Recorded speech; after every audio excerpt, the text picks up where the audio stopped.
palavra agora é do Milton Duarte.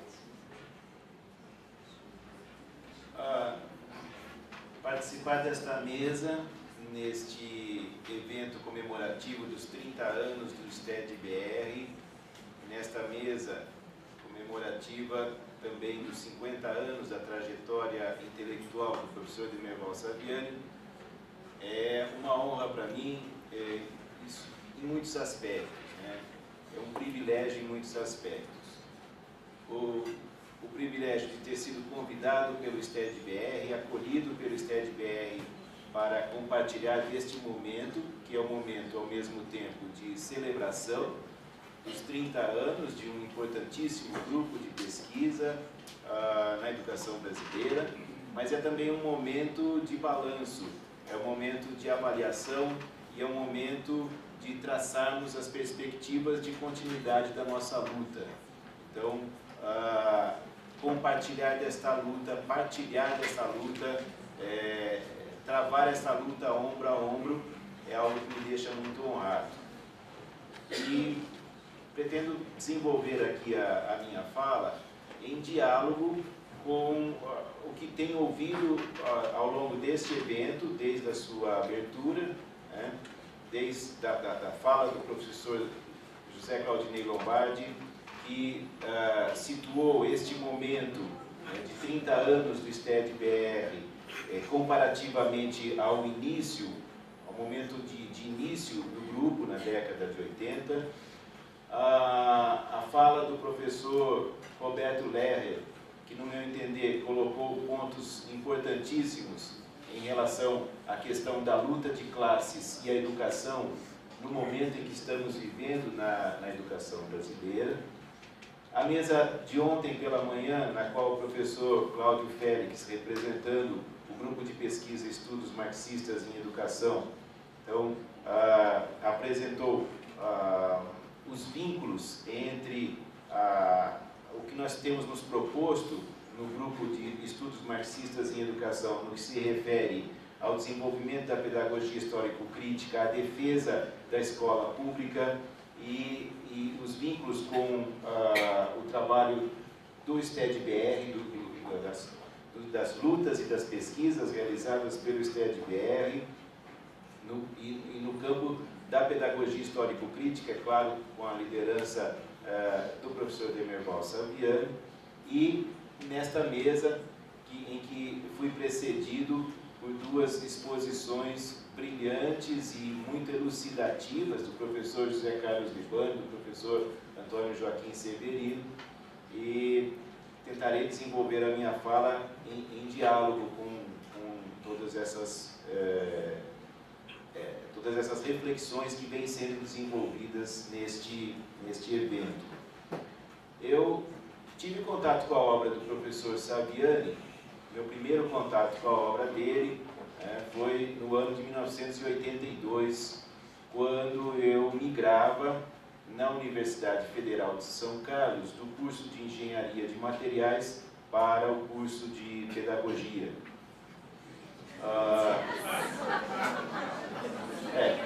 Eu posso provar isso porque no meu histórico escolar de pedagogia eu tenho cálculo diferencial integral, geometria analítica, física, química. Então, há provas materiais dessa migração. Bom, essa migração tem antecedentes porque no ano de 79, quando eu cursava o terceiro ano do ensino médio, que à época era chamado de segundo grau, né? Então era a terceira série do segundo grau, um professor de história, o professor Joca, colocou-me em contato com o marxismo, ao qual eu reagi de forma não positiva de início, mas que a minha forma de reagir era estudar. Então eu estudei tanto o material que aquele professor me apresentou para tentar rebater, e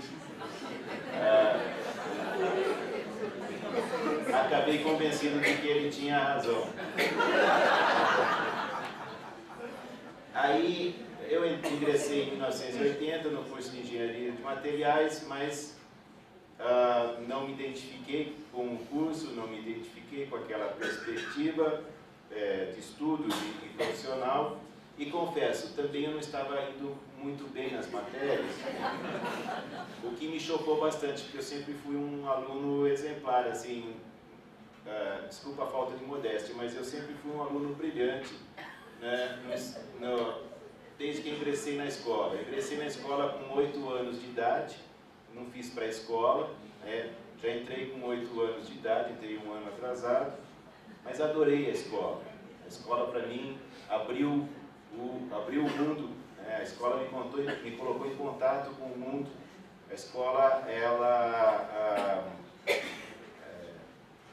tornou a minha vida realmente qualitativamente diferente.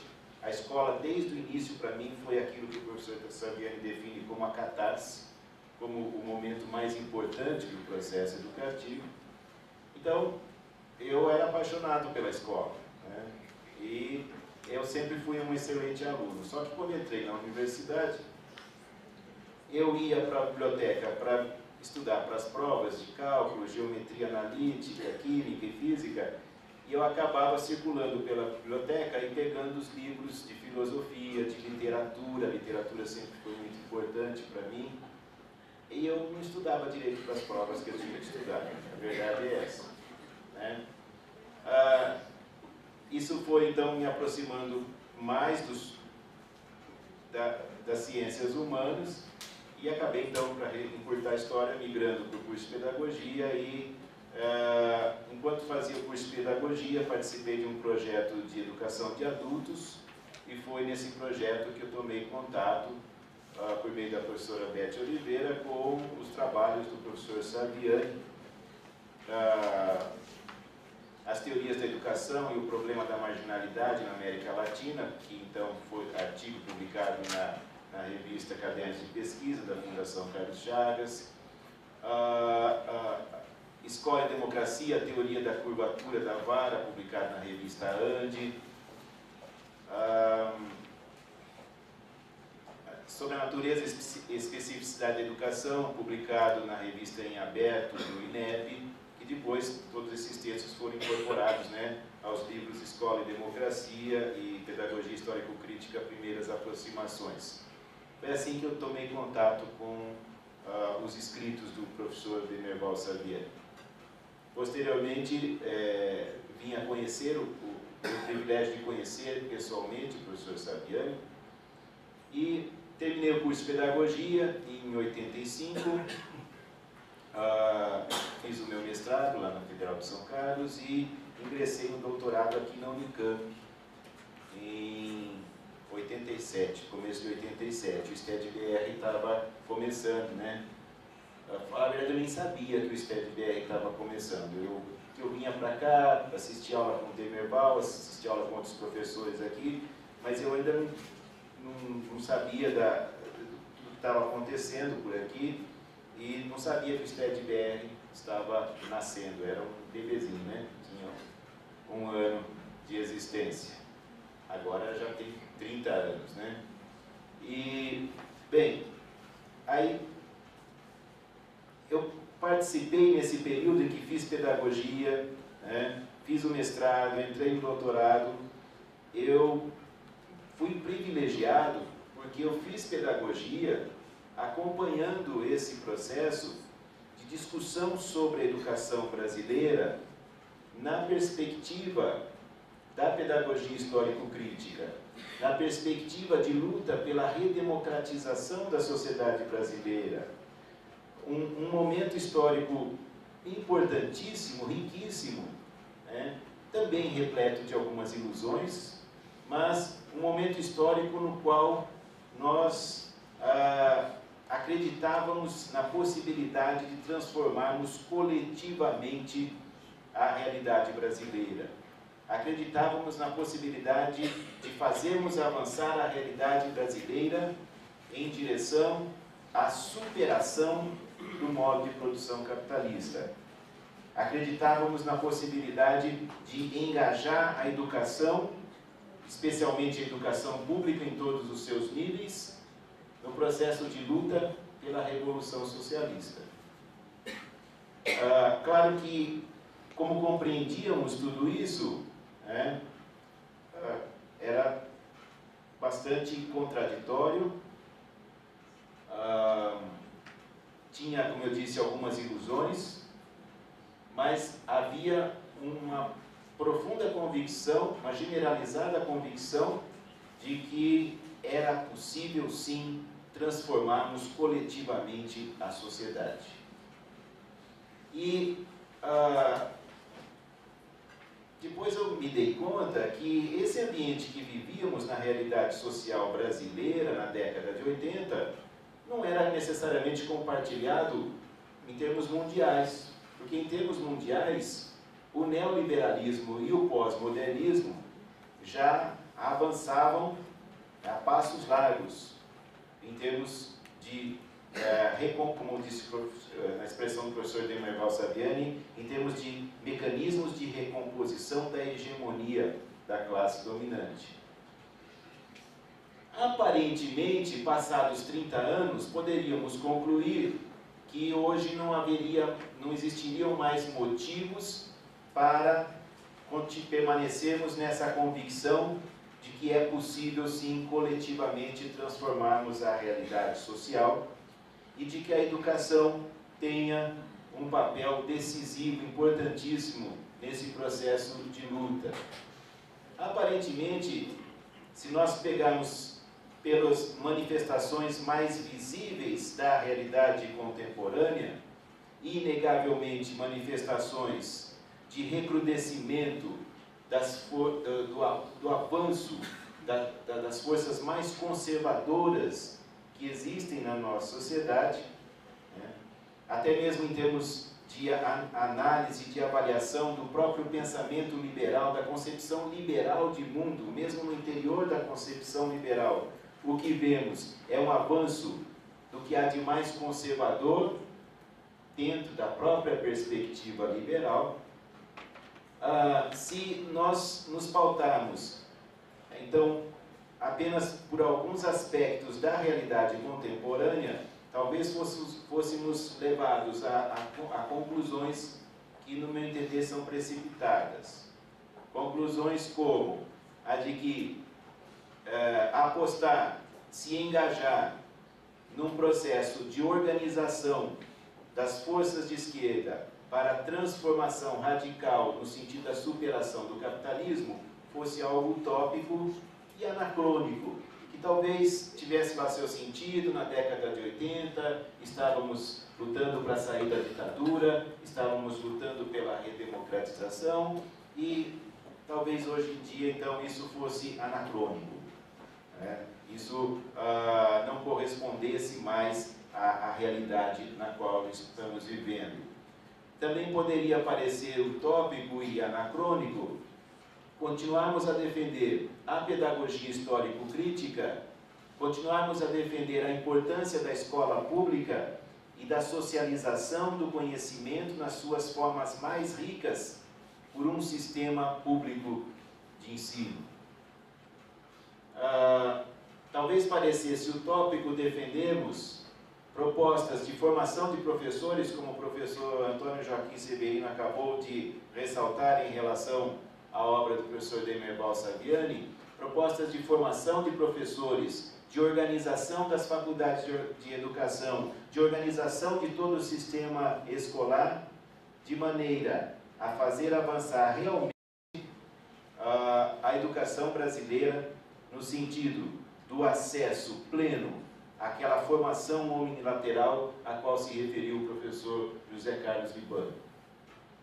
Tudo isso pode parecer utópico, pode parecer ingênuo, pode parecer anacrônico, mas a fala do professor Roberto Lerrer, a conferência de abertura deste evento do STED-BR, nos chama, em coerência, no meu entender, com o espírito de toda a obra, de toda a militância do professor Saviani, nos chama para uma união dos educadores de esquerda,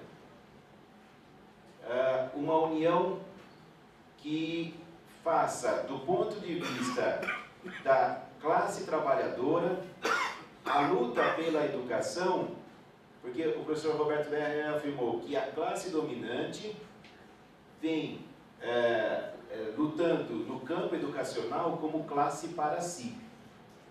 Que as ações da classe dominante no campo educacional, elas se configuram como ações de uma classe para si, ou seja, uma classe que sabe o que está fazendo, sabe pelo que está lutando e traça estratégias condizentes com seus objetivos. Eu tenho dito a mesma coisa com outras palavras já há algum tempo. Já há algum tempo que eu tenho dito que, por vezes, a burguesia e os intelectuais, com ela sintonizados, parecem ter mais clareza sobre a importância da educação na luta de classes do que uma parcela da intelectualidade de esquerda, inclusive de uma parcela dos intelectuais marxistas. Por vezes parece-me que entre nós, marxistas, entre os intelectuais da esquerda, a escola tende a ser vista como algo de menor importância na luta pela superação da sociedade capitalista. A escola tende a ser vista como uma instância que não teria grande importância na luta de classes. Ou, se teria importância na luta de classes, seria apenas sob a perspectiva da reprodução da ideologia dominante, da reprodução da divisão social do trabalho, enfim, da reprodução das relações de dominação. Parece-me que a própria burguesia, os intelectuais a seu serviço, sabem que a escola tem potencialmente algo de muito perigoso para a perpetuação da dominação, da divisão social do trabalho e da ideologia dominante.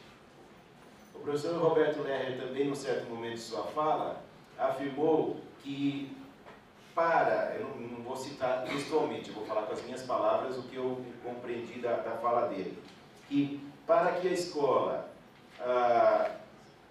atenda aquilo que os defensores da escola sem partido defendem, ou seja, para que a escola apresente-se como neutra, para que a escola apresente-se como apolítica, para que a escola apresente-se despida de uma visão ideológica, ou seja, de uma visão de mundo, ela então tem que abrir mão da ciência. Ela tem que deixar de transmitir os conhecimentos científicos. Eu concordo inteiramente com essa afirmação. E o professor Saviani tem nos ensinado há muito tempo que quando a escola cumpre aquilo que é específico à educação escolar, ou seja, a socialização do saber sistematizado, ela está travando a luta ideológica. Ela está se situando no campo pela luta pela hegemonia. Ela está, portanto, exercendo uma ação que é fundamentalmente, que é essencialmente política.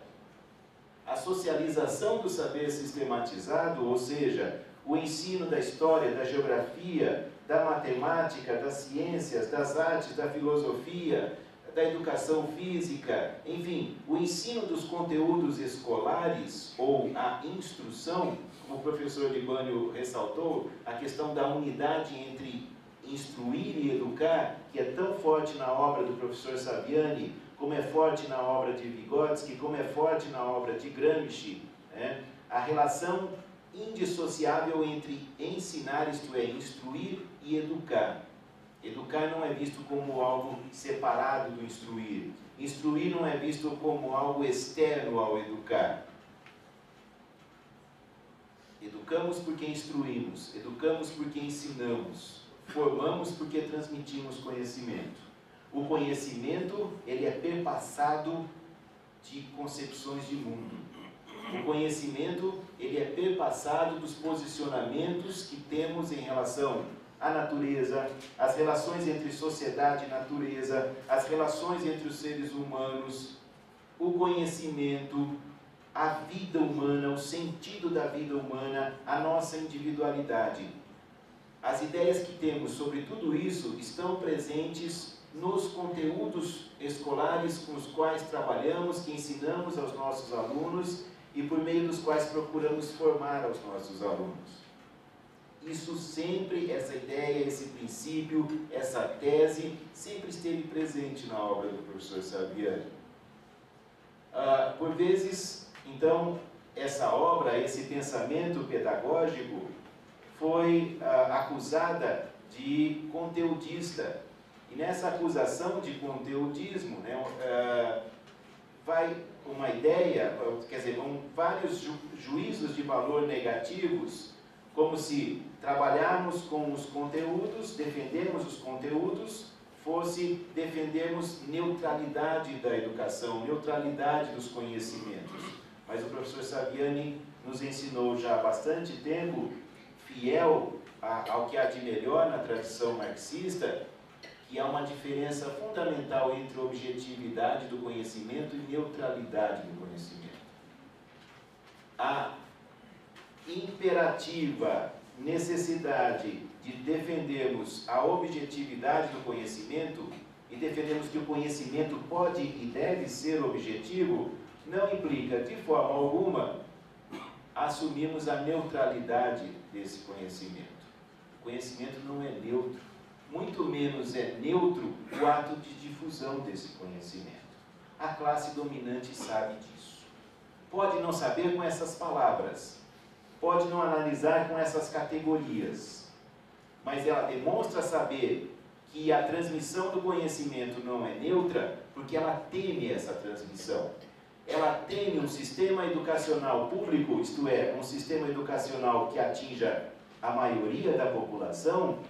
Ela teme um sistema educacional público que efetivamente faça aquilo que o professor Saviani definiu, como foi citado tanto pelo professor Libânio como pelo professor Severino, como o trabalho educativo, essa humanização, essa produção do humano nos indivíduos, ou essa reprodução do humano no indivíduo, porque é a produção de algo que vem sendo produzido historicamente.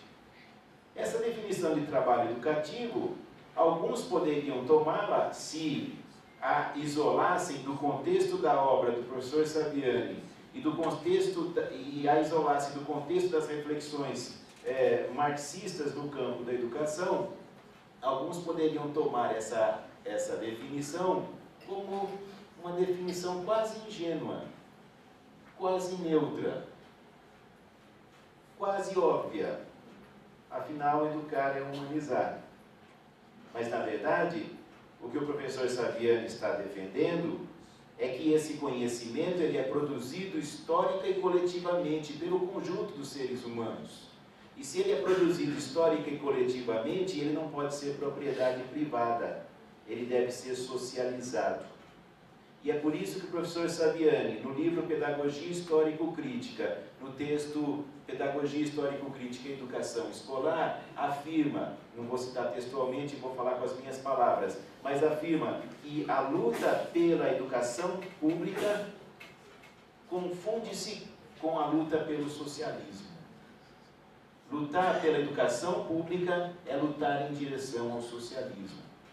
Então, se há algo de, vamos dizer, de específico que eu queria trazer nesta minha fala, é esse vínculo que o professor Saviani faz de maneira, eu creio que única, porque eu não conheço, pode ser falha, deficiência de conhecimento da minha parte, mas eu não conheço na educação brasileira um intelectual que articule de maneira tão clara, tão precisa, tão coerente a análise marxista da necessidade de superação do modo de produção capitalista, ou seja, o posicionamento político claro ao lado das lutas da classe trabalhadora, na perspectiva, como disse o professor Roberto Lerrer, na perspectiva gramsciana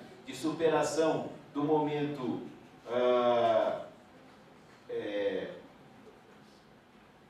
econômico corporativo, em direção ao momento ético-político, ou seja, a catarse, a passagem da consciência de classe em si à consciência de classe para si, da luta de classe como classe em si para a luta como classe para si, o professor Saviani articula isso com as suas análises no campo da política educacional, como o professor Severino ressaltou, em termos de análise, não só análise da legislação educacional, mas de posicionamento no campo da luta política educacional, de posicionamento no campo da luta pela transformação das leis da educação brasileira, como é o caso da luta que o professor Saviani travou em relação à elaboração da LDB, e que nós sabemos da origem do projeto que foi encampado por forças dos educadores e forças populares em termos da LDB, e que infelizmente acabou sendo derrotada, projeto esse que acabou sendo derrotado nas manobras do Congresso Nacional. Pois bem, o professor Saviani consegue articular essas suas elaborações e esses seus posicionamentos, essas suas análises e lutas no campo da política educacional, a análises em relação à questão pedagógica, às teorias pedagógicas, aos posicionamentos pedagógicos, e nessa análise ele consegue articular o posicionamento crítico em relação às pedagogias hegemônicas e um posicionamento afirmativo em relação ao que fazer em termos da educação escolar. Então, eu não vejo separação entre o texto do professor Saviani, citado pelo professor Libânio, aquele texto da CBE, Escola e Democracia, a Teoria da Curvatura da Vara, que é um texto que guarda, na minha interpretação, uma mesma inspiração daquele livro do Snyders, Pedagogia Progressista, em que o Snyders também mostra que, em certos aspectos em que a escola tradicional foi acusada de ser retrógrada, conservadora, ela, na verdade, se apresentava como algo bastante avançado e até ousado. E o professor e a escola nova, que em muitos aspectos se apresentava como contestadora, inovadora, na verdade, ela acabava se mostrando efetivamente como conservadora, até em certos aspectos até regressiva. O professor Saviani também, no seu texto, faz a crítica da crítica que a escola nova fez à escola tradicional. Não para defender a escola tradicional, não para adotar o modelo da escola tradicional, mas para, como ele mesmo diz, colocar a vara no ponto certo, ou seja, ela estava flexionada toda na ótica da escola nova. Aí o professor faz a crítica da crítica que a escola nova fez da escola tradicional. Aquele texto é exemplar em termos de análise das pedagogias, análise crítica das pedagogias hegemônicas.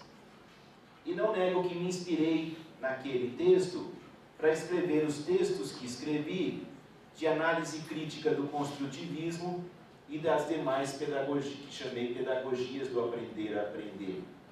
Na verdade, outra coisa não fiz senão aplicar o mesmo método de análise que o professor Saviani, análise crítica que o professor Saviani adotou no seu texto da teoria da curvatura da vara. O que eu fiz foi adotar o mesmo método para analisar criticamente o construtivismo, a pedagogia das competências e outras pedagogias do aprender a aprender, que à época que o professor Saviani escreveu aquele texto, ainda não eram pedagogias hegemônicas como depois se tornaram. Pois bem, o professor Saviani, então eu disse que eu não vejo separação entre aquele texto de análise crítica e o outro texto, por exemplo, que é o sobre a natureza e a especificidade da educação.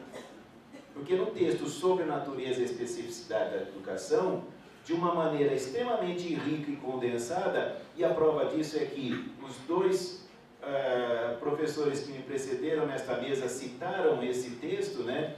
O professor Saviani lança ali as bases da pedagogia histórico-crítica, que ele diz que as bases da pedagogia histórico-crítica, tem os antecedentes, etc., mas ele situa no texto para além da teoria da curvatura da vara.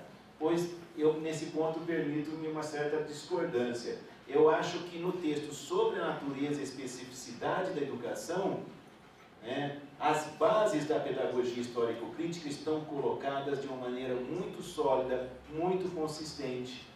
E é um texto que quanto mais a gente estuda, quanto mais a gente explora, mais a gente vê, como fez o professor Libânio, relações com obras de outros autores, com produções de outros autores, e que o professor Saviani, com o seu brilhantismo e com a sua capacidade de síntese na análise, né, nos apresenta naquele texto de uma maneira que, numa primeira leitura, as coisas parecem todas muito simples, mas à medida que a gente vai lendo, né, a gente vai percebendo que por trás dessa aparente simplicidade há uma riqueza, há uma profundidade e há uma profunda dialética em termos da análise das questões educacionais.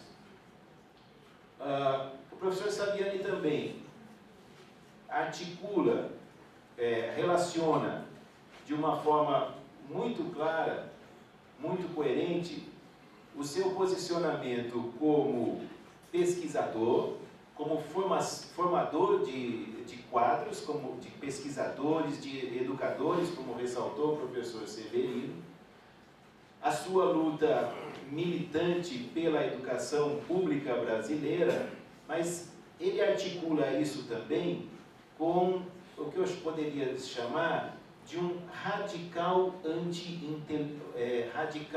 anti-elitismo. O professor Saviani é radicalmente anti-elitista. Ele não vê a universidade como um espaço elitizado. Ele não vê a educação como um processo para a produção de elites.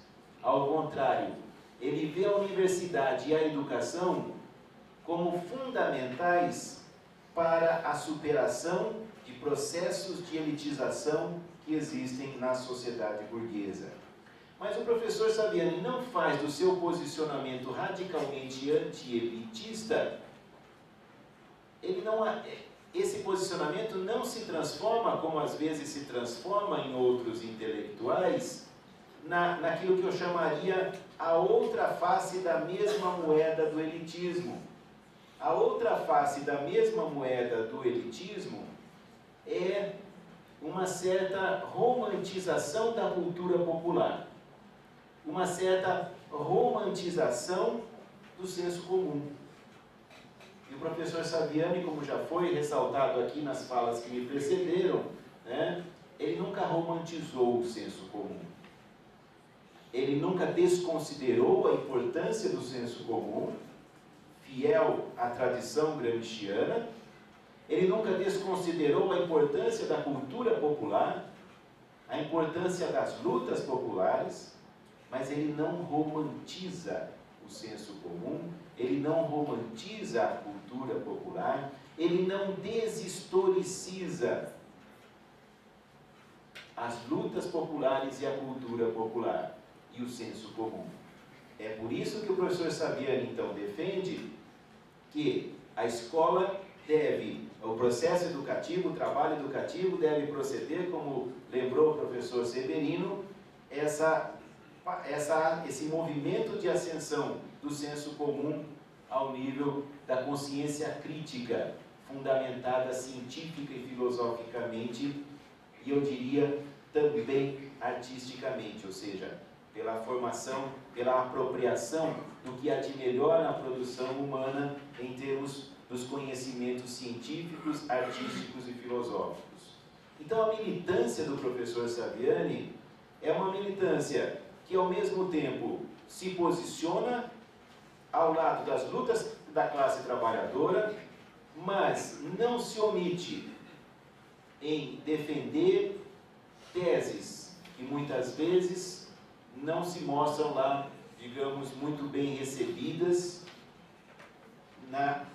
no meio da intelectualidade que também se coloca em defesa das lutas populares e das classes trabalhadoras.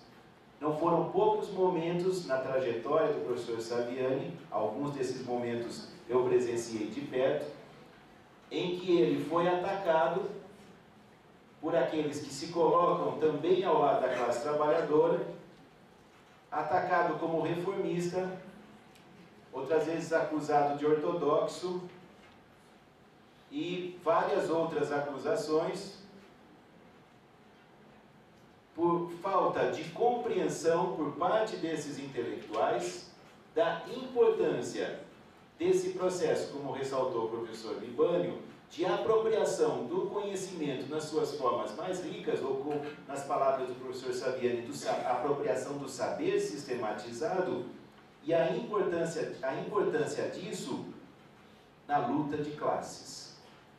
A importância disso para o processo coletivo de transformação radical da sociedade.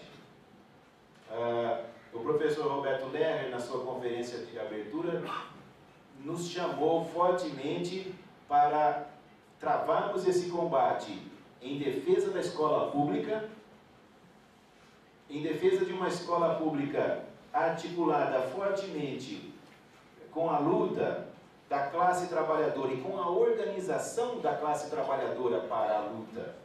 E o professor Saviani sempre nos mostrou, desde pelo menos a primeira vez que eu li sobre isso na obra dele foi naquele Educação do Senso Comum, a Consciência Filosófica, no texto de introdução àquele livro, em que o professor Saviani mostra claramente que a organização da classe trabalhadora passa também pela apropriação de conhecimentos que permitam a compreensão aprofundada das contradições que marcam a nossa sociedade.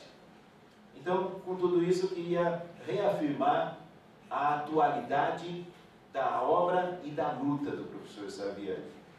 A atualidade das ideias que ele defende para a sociedade brasileira e das ideias que ele defende para a educação. Estamos comemorando, então, 50 anos da trajetória do professor Saviani, os 30 anos do STED-BR, e quero participar dessa comemoração e desse balanço, compartilhando daquilo que o professor Severino nos lembrou, citando o professor Saviani, compartilhando desse otimismo crítico. Outro dia, numa palestra que dei, alguém na hora do debate falou: Newton, fico feliz de ver que você é otimista. Sim, eu sou. Não sou um otimista ingênuo, mas eu sou otimista. Eu acredito que esses 50 anos do professor Saviani não foram de militância intelectual, socialista, marxista, pela educação brasileira do professor Saviani não foram em vão. Esses 30 anos do STED-BR não foram em vão. Nós estamos unindo forças, nós estamos aprendendo mais sobre as nossas lutas, sobre a realidade social brasileira, e estamos, sim, num momento difícil, num momento de muitas contradições, mas eu acredito firmemente que dessas contradições nós poderemos justamente encontrar formas de nos organizarmos de maneira mais forte, mais firme, mais consciente em defesa da educação pública e de uma educação pública que, ao lutar pela socialização do conhecimento, como tanto tem insistido o professor Saviani, esteja engajada na luta pelo socialismo.